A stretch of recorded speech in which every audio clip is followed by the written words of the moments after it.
depending on, we have what, 40 minutes left.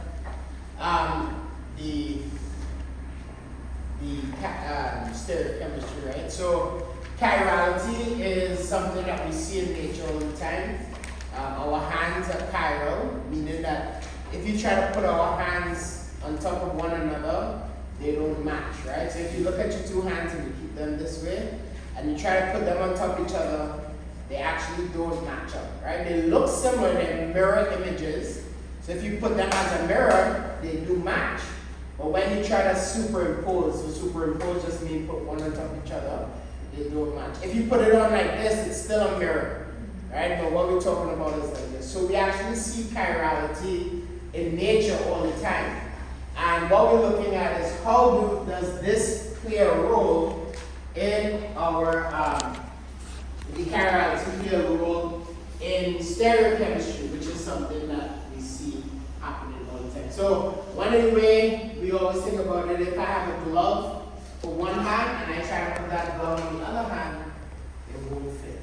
Alright, and that's, if you think about it, if I have to put my glove, for example, not those like rubber gloves, but like a glove that has a front and back, it won't fit on the same hand. Right? So an achiral image is where something can be superimposed on itself.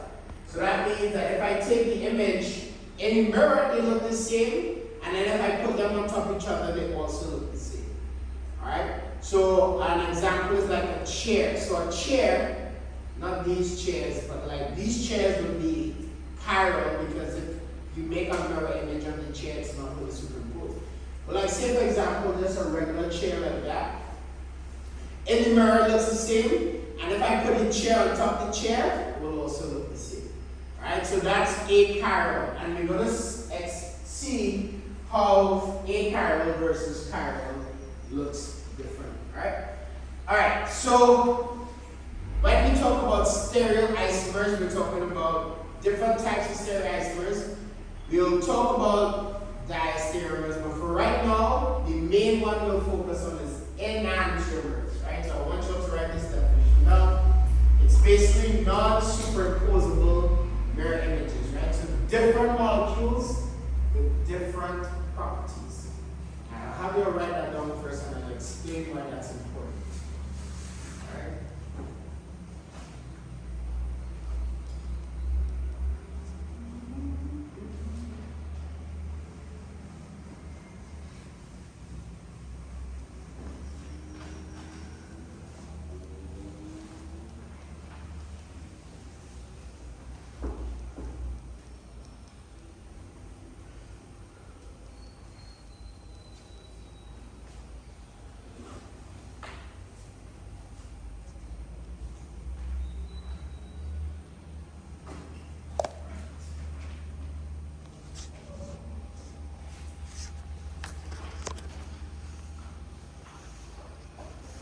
So, I'll use these simple words. Alright, so what we have is an enantiomer is where all the atoms are connected the same way.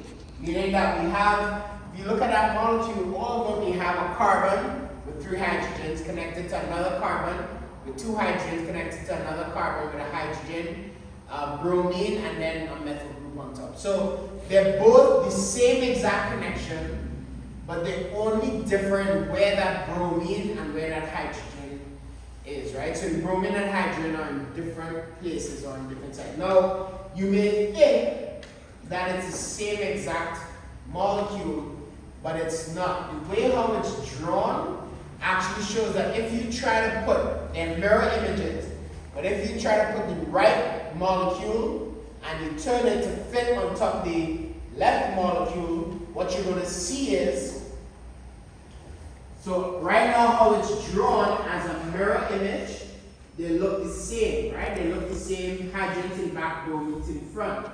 But if I rotate this molecule and put this on top, this one, what is going to be on the front, what's going to be on the back? If I rotate this 180 degrees, what comes to the front? the hydrogen comes to the front, the bromine goes in back. Right now, as it's drawn, bromine is in front, hydrogen is to the back. But if I rotate this, meaning I put this to the back, if I rotate this that way, what's going to happen is this hydrogen is now going to be the wedge, and then that bromine is going to be the dash. So it's not the same molecule, all right? It's not the same molecule, and it is important for us to understand that even though they look the same in mirror images, they actually have different properties. So let's talk about how we identify a chiral carbon. Right? So I'm going to put two molecules here, and I'll explain how we identify these chiral carbons. All right?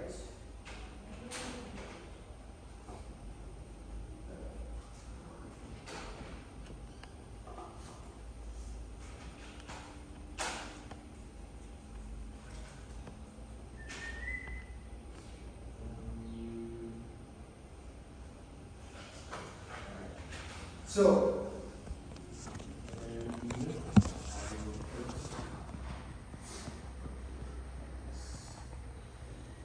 alright. So what I want to show is, alright, so let's look at this. Alright, so I have the purple, so I'm going to put these, so the green goes on top. Let's call this the white and yellow. Alright. So I'll turn this like this. And I just have to switch this white one back here. Alright. So, chiral carbon. So how do we identify something that's a chiral carbon? Now, chiral carbon is anything, carbons that are connected to 4 different groups. So the important thing we have to remember is that whenever we have a chiral carbon, they have to have 4 different groups. Alright? So right off the bat, if I want to identify what a chiral carbon is, 4 different groups. Notice that that carbon has a little asterisk on it. We usually identify a chiral carbon in a molecule with a little asterisk, right? So if I have a carbon that has 4 different groups, like this one, 4 different groups attached. When I put them at mirror images of each other, they're enantiomers. So meaning that if I show this, right, and I have 4 different groups, and if I show them in a mirror, like this, they're enantiomers. Like they look the same, right? This matches up on this side, the green, right, matches and so forth, right? But if I try to superimpose it, so the enantiomers, if they have the same mirror image, but then when I try to superimpose this, let's look at trying to superimpose. So I'm going to try to put this, right? And I'm going to try to put it on top. If I try to put this, if you look at it now, I'm trying to put it on top of each other, and what you notice is the hydrogen is now to the back, while this hydrogen is to the front. So in trying to superimpose them, they don't match.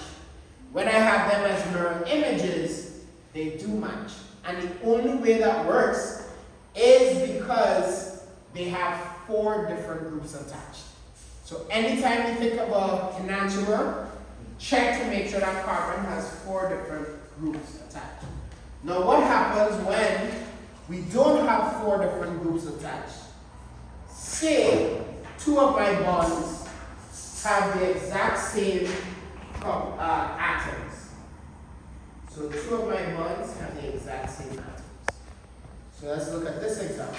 So in this example, we have 2 hydrogens, right? They match, mirror images, right? They make sense, mirror images. And then if I superimpose them, look what happens. They're the same. So these are not enantiomers, right? When you don't have 4 different groups, you actually just create the same molecule. So they're not isomers in any way. It's actually because, remember, atoms are 3-dimensional and they rotate in space all the time. I don't get to control how this atom looks. So if this atom looks like a mirror image here, I then could go ahead and connect it like this, and it's still the same exact molecule. So the thing that we have to remember is that if I look at achiral carbons, they're exactly the same molecule.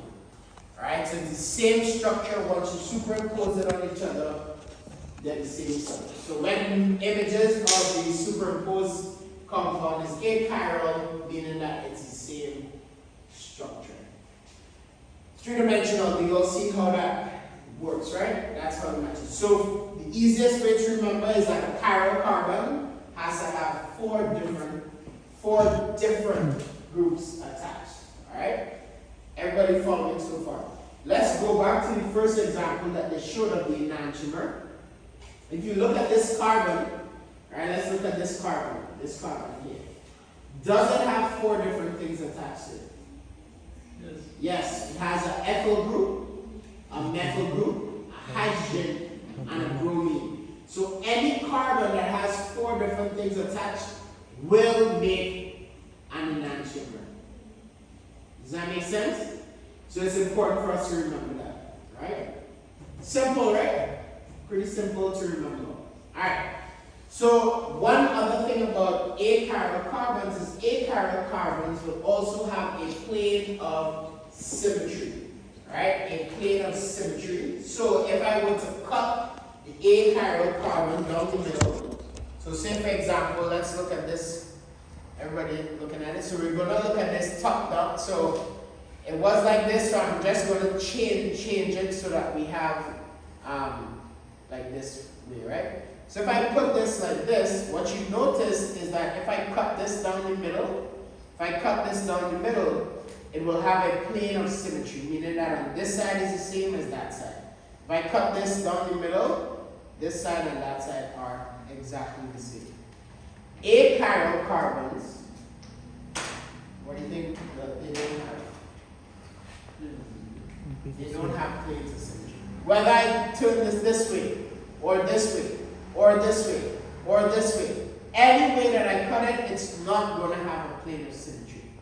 But as soon as I go from four different versions to two things bonded the same, I can create a plane of symmetry. Right? So that's all that is showing, is that an achiral carbon will have a plane of symmetry. Right? Everybody following that right? So those are just some notes to keep in mind, is that we have planes of symmetry. Now, it's a little harder to see the plane of symmetry on a carbon like this, right? A molecule where you have these things, you kind of have to like envision you cutting it down the side, but it's a lot more easy when we have a ring.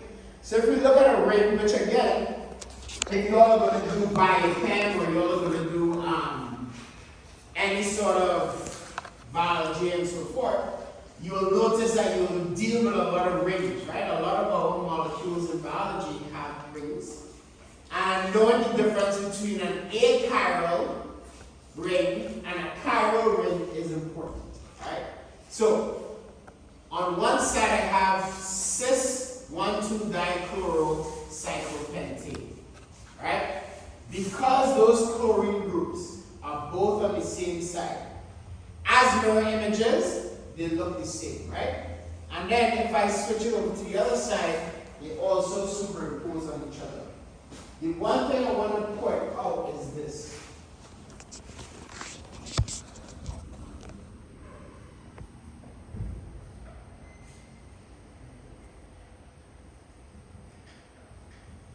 Alright.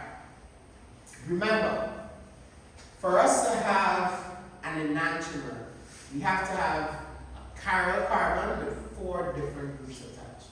So let's look at this carbon here. Alright, let's look at that carbon. Let's see if that carbon has four different groups attached to it. Alright, so looking at this carbon right here, we have a chlorine, right? We have this side, and we have that side, and we have a hydrogen. So what we notice is that this side and that side, we want to see, well, it does have different, so this, and that is something that we notice, is that this by itself is a chiral carbon. this carbon by itself is chiral because it has one group different, two groups different, three groups different, four groups different attached to it. But when you pair it with another carbon that is similar in chirality and you have this, you then create an achiral molecule. So I'll say that even though these carbons are chiral, right? These two carbons are chiral, right? But paired in this ring makes it an achiral molecule, right? And this is all about just remembering. So the molecule itself is achiral, meaning it has the same compound, right? So cis is an achiral molecule, has a plane of symmetry and both structures. So, alright, the easiest way. So whenever I have a ring, right? This molecule is easy to determine that this is achiral because I don't have four different things attached. Easy, right? But if I look at this molecule, this has four different things attached. So my intuition would say this is a chiral molecule.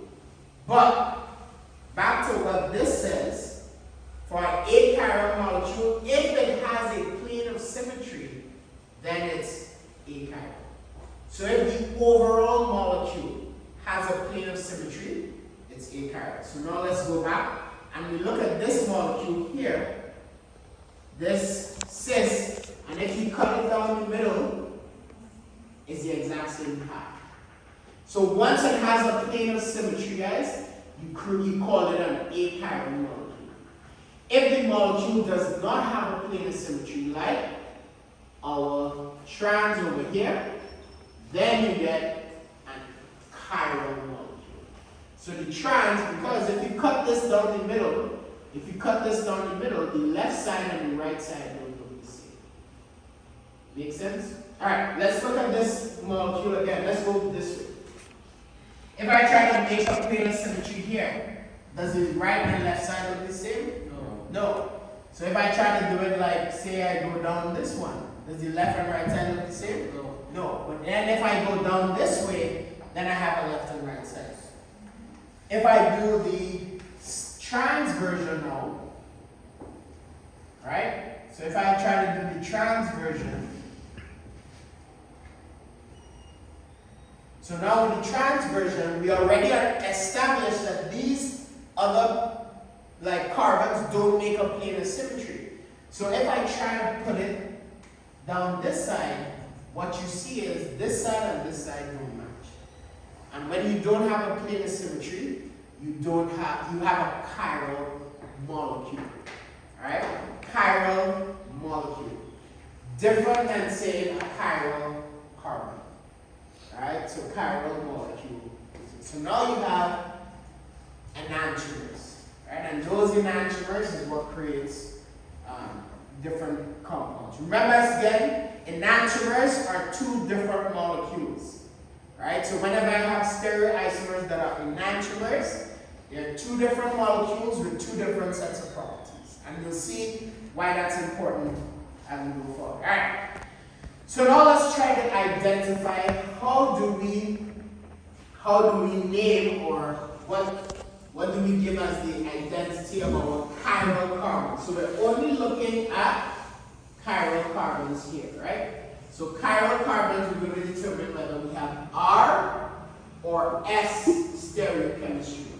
Alright, and these set of slides do a really good job at sort of going through the steps of how you do that. So we have different names. So one of this example they're using is, what type of molecule is this? Let's see if you all can see it. What type of molecule? What group of molecule is that one? It has it has an amine, and then what's this side? Isn't it carboxylic acid? Carboxylic acid. So what happens when we have an amine and a carboxylic acid? We have an amine and a carboxylic acid.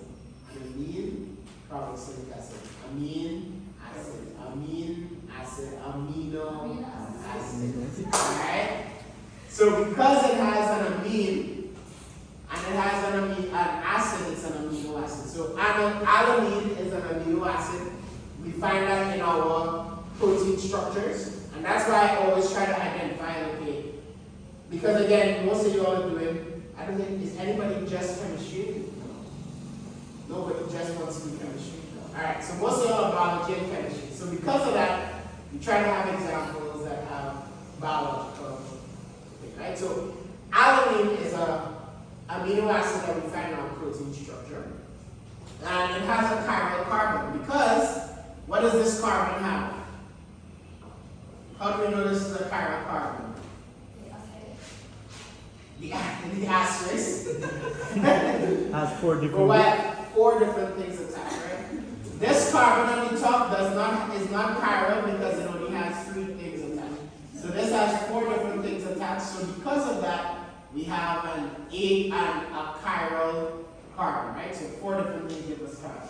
So now let's go ahead and try to give the version. So 2 different versions of alanine, even though it's the exact same alanine, one enantiomer is biologically active, meaning that if you have a protein with this enantiomer of alanine, it works in your system. But if you have the other version, that protein won't work. Alright, and this comes up a lot of times, right? If you have a mutation in your genes that doesn't allow you to make the correct enantiomer of a protein of amino acid, it affects your entire system. Alright, and that's why it's so amazing how our bodies just work, right? But it does. So the configuration can be R or S, and what we're going to go into is how do we identify R or S. So, unlike last semester, I have a slide with actual rules of how to assign priority. So we use the Kahn-Ingold Krylov rules. Alright? So these rules give us the specific criteria for us to assign priority. And priority is important because if you all remember, I'm not going to say that word. If I have 4 different things attached, remember, based on priority, I know if I go clockwise or anti-clockwise, right? And that's what we're going to focus on. So how do we assign priority? So the first thing we have to understand, the easiest way, or the first priority of assigning a priority is whichever atom has the highest atomic number. Alright, so whatever atom, so the atom that's directly bonded to this carbon, if that atom has the highest priority number or atomic number, it gets the highest priority number. So highest atomic number, highest priority number. Alright? So that's the number 1. Alright, and then in a case of ties, you look at the atoms next to that atom. So if I have, man, I feel like I'm alone. I'm like hearing myself echo.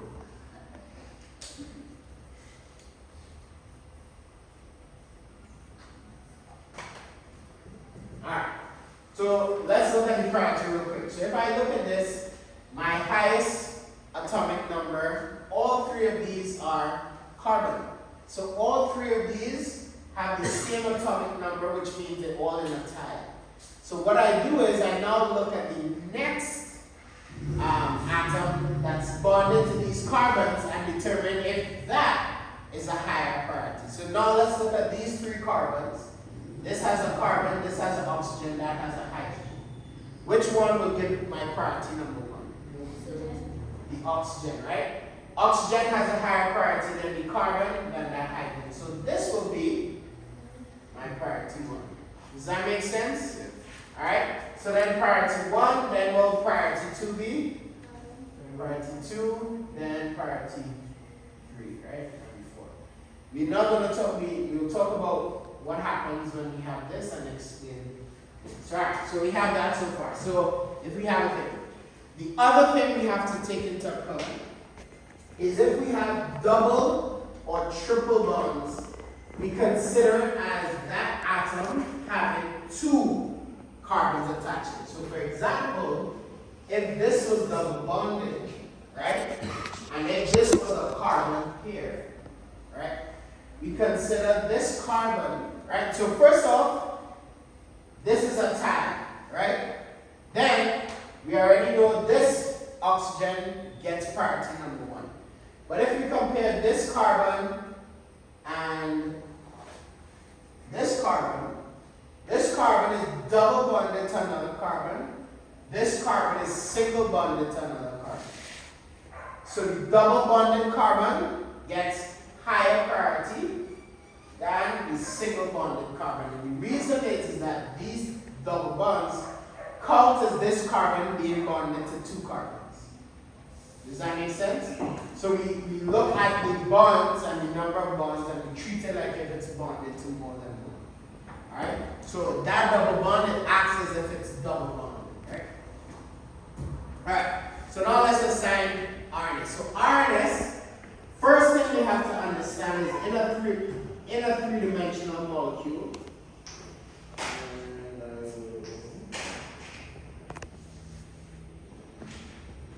In a three-dimensional molecule, right? Well, let me create my enantiomer molecule. All right. Cool. All right.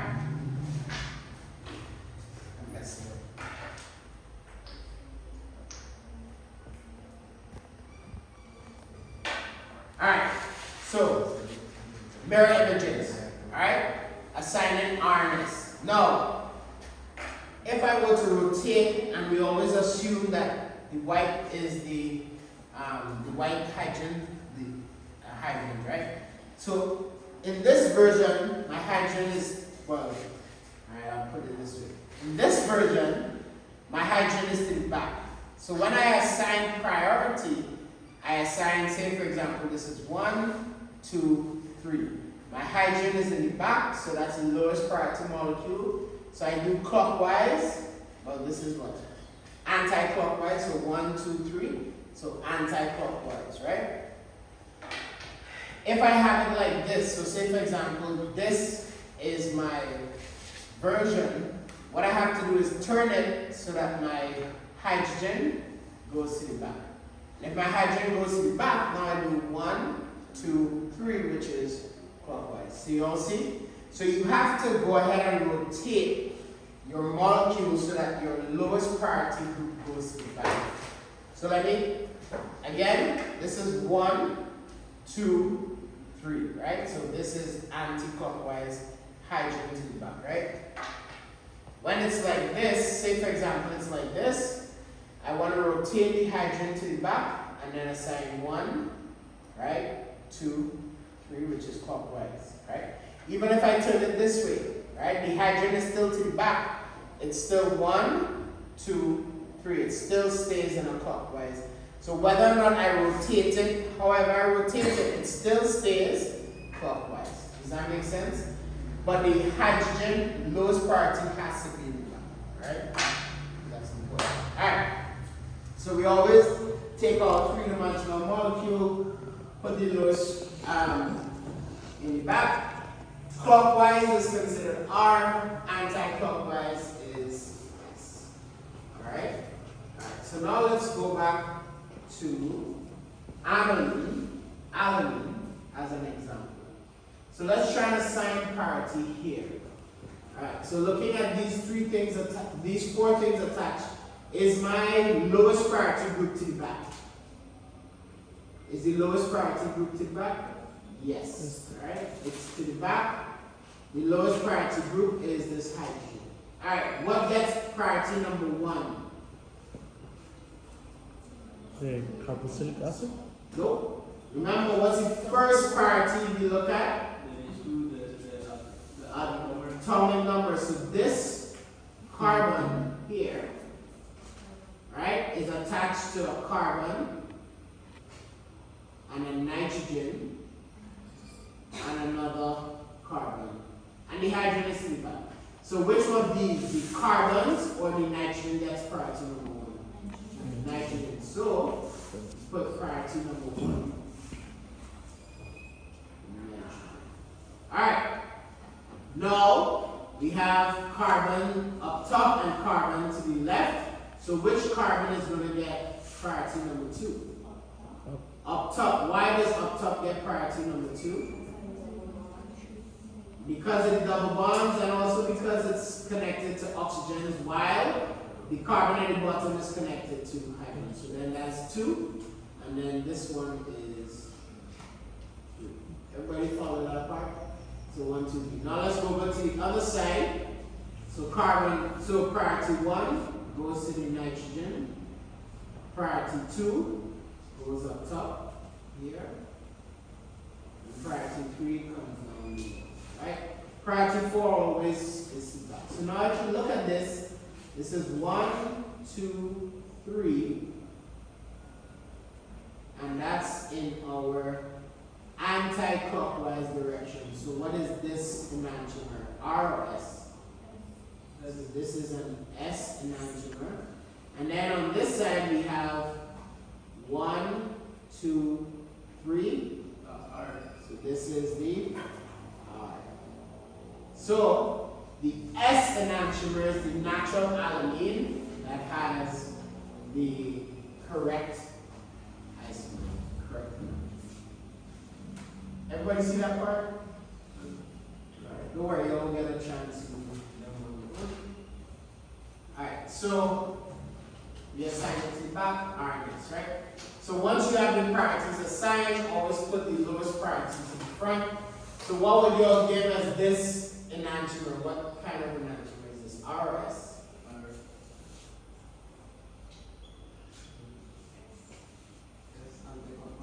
S is anti-clockwise, so this is an S enantiomer. Alright, so it's anti-clockwise, making it an S enantiomer. So we ignore the group at the back.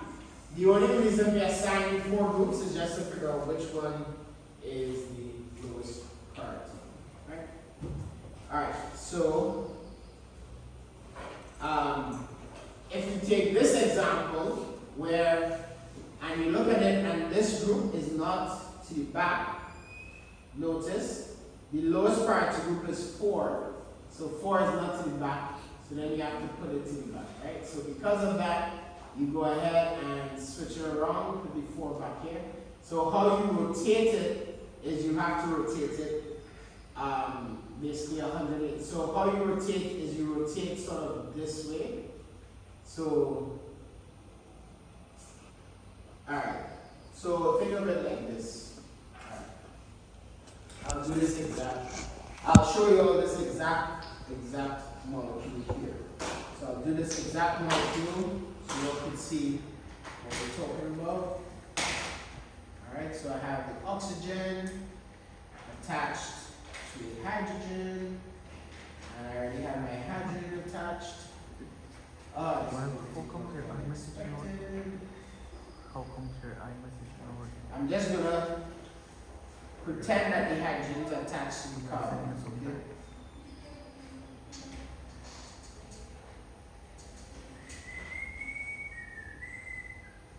So we have 3 carbons on one version, and the other version has, the other carbon has 2. So assume these carbons have hydrogens on them. Alright. So let's look at the first, so I'll put it in this way. So this is on top, this is to the front, this is to the back, right? So we have it like this. So this is in the plane. Right, everybody see that real quick? So how it's drawn there is this hydrogen is to the front, this oxygen hydroxyl group is to the top, this is to the back, and then this group is to the side, right? So what we have to do is move this to the back, right? So how they move this to the back is simply by rotating it this way, right? Which kind of put this hydroxyl group up in the front, and this group up top, and then this group, right? So now when you do it like this and it's back, now you can assign priority 1, 2, 3. Alright. What I want to say is this, guys. Instead of having to rotate, the trick that I've learned is that if you assign priority, so let's assign priority. This is 1, 2, 3. So if I draw it this way, what rotation do I get? Anti-clockwise S, right? So then all I have to do is change. So instead of drawing it with the hydrogen tip back, this is not an S, this is actually R. All because this hydrogen is to the front.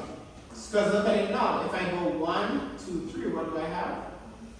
R. So instead of having to redraw it with the lowest priority to the back, you simply take what you're given. 1, 2, 3. So this looks like S anti-clockwise, and I just flip it, make it R. Without having to redraw it. Did you all see that part? Right? But anyways, you should practice redrawing it, but it is important. So it's R stereochemistry. Alright?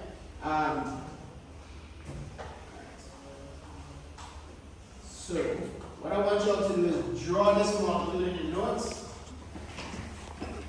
and assign priority. And tell me what's my stereochem. Alright? And then that's the last thing we do for today.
Alright.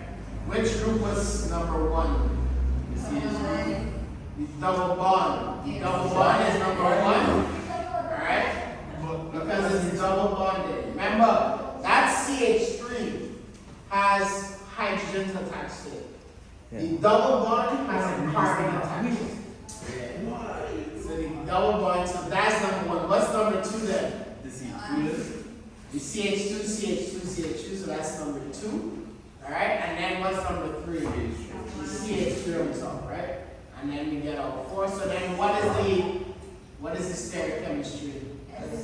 S. Anti-clockwise. Alright, so that's it. So like I said, just make sure you all remember how to do that. We have the quiz on Wednesday.